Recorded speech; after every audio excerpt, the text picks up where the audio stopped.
Every year, the report on the world's happiest countries is released, with Nordic nations constantly dominating the top ranking. In 2024, Finland was named the happiest country in the world, and followed closely by Denmark, Iceland, and Sweden. Happiness is measured through factors like GDP per capita, social support, healthy life expectancy, among others. The Nordic countries are celebrated not only for their happiest ranking, but also for their strong commitment to gender equality. Often held up as global examples, their gender equality models are widely praised in global political discussions as ideals to strive for. Yet, as someone who has lived in a Nordic country, I know firsthand that many people are struggling.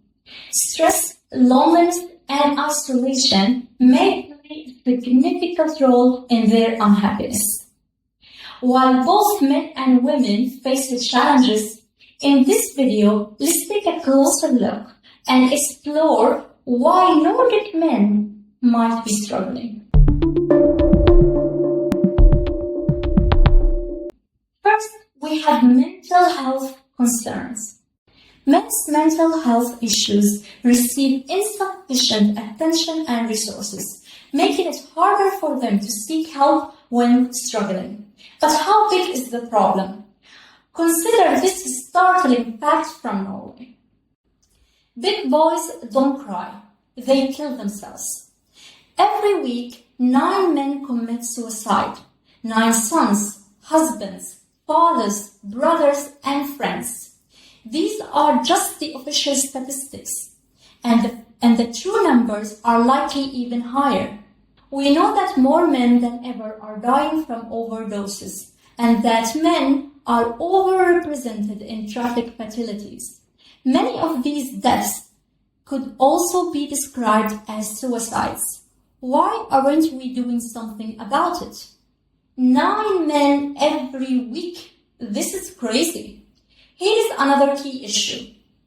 Men are less likely than women to seek health services when they face challenges. Nearly 80% of those working in health and social care are women, and 80% of psychology and medical students are female. Boys themselves report that this imbalance makes it harder for them to come forward with their problems. The absence of tailored services for boys and men only deepen their reluctance to seek help. Here, much of the discussion focuses on younger men. But what about older men? Another report highlights men top the statistics on suicide, accounting for over 70% of cases, with the highest rate in the 40 to 50 age group. These numbers have remained stably high for decades.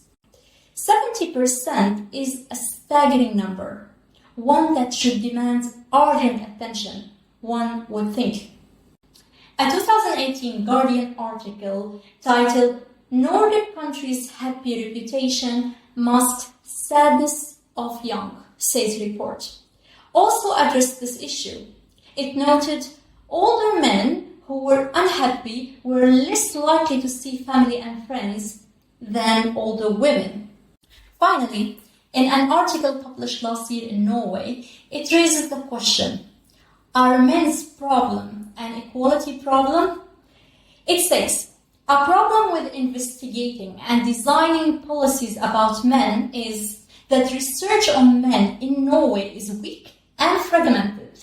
Which is very true, because when I was trying to prepare for this video, it was very difficult to find enough resources or enough research done on men in Norway or in the Nordics in general. But why? If the Nordics are gender equal countries, then why men are still struggling and why not enough attention is given? Loneliness. Another significant challenge facing Nordic men and heavily contributes to mental health concerns. A a large percentage of men experience isolation and lack of meaningful and in-person connections. Consider these recent survey findings from Sweden in 2024.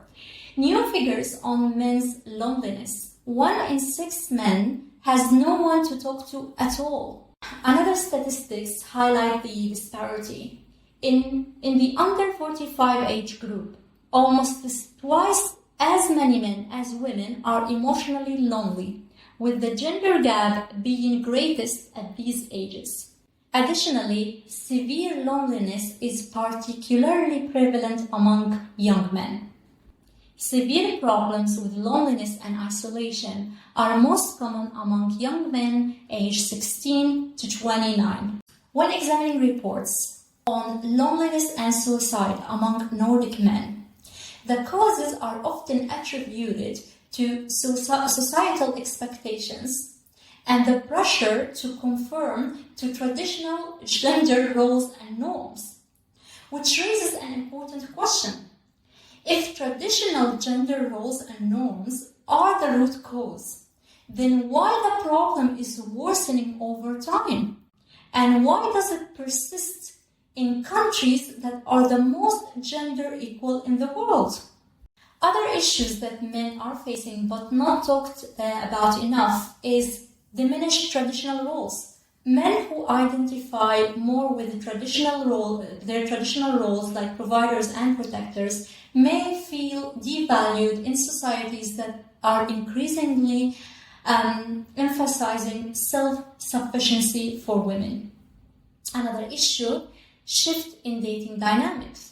From this viewpoint, feminism is seen as contributing to changes in the dating norms. For example, women becoming more selective due to greater independence, which may leave some men feeling undervalued or excluded in the dating market. Criticism of masculinity. Discussions around toxic masculinity may leave some men feeling that their behavior is overly scrutinized or that traditional masculine traits are unjustly labeled as harmful. Finally, erosion of male spaces. Some argue that movements promoting inclusivity have contributed to the decline of male-only spaces, which historically offered a sense of camaraderie and support for men. You might argue that these struggles are universal, and men all over the world are facing similar issues. And yes, that is true to some extent. However, these struggles seem to be particularly prominent in Nordic countries and becoming more widespread over time. Most articles I've come across attribute the challenges to traditional masculinity or traditional gender norms.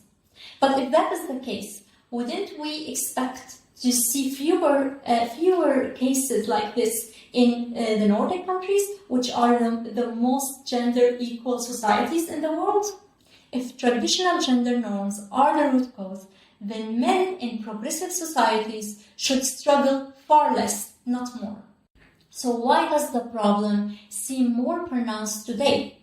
And why do these struggles seem to persist and sometimes intensively in such progressive gender equal cultures? Could it be that there is a connection between the diminishing emphasis on traditional masculinity and the rise of mental health challenges among men? These are the questions to consider when we try to understand the deeper dynamics at play.